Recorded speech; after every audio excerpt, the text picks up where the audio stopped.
គ្រប់ស្ថានភាពទាំងអស់សុទ្ធតែមានពីរផ្នែកគឺផ្នែកដែលងងឹតប្រៀបដូចនឹងពេលយប់និងផ្នែកដែលភ្លឺប្រៀបដូចនឹងពេលថ្ងៃ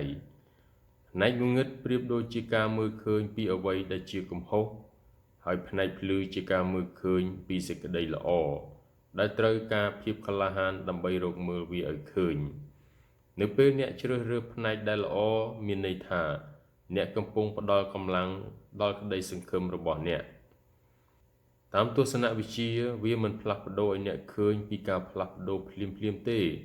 ប៉ុន្តែវាផ្ដល់ឲ្យអ្នកនូវកម្លាំងថ្មីដើម្បីដោះស្រាយបញ្ហាកាន់តែប្រសើរជាងមុនសូម្បីនៅថ្ងៃអាក្រក់ក៏ដោយ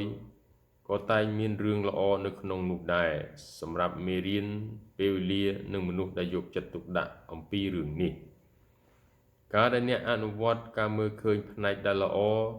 អ្នកនឹងរកឃើញភាពរីករាយកាន់តែច្រើននៅក្នុងជីវិតរបស់អ្នក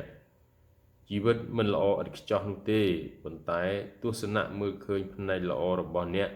អាចធ្វើឲ្យជីវិតរបស់អ្នកស្រស់ស្រាយជានិច្ច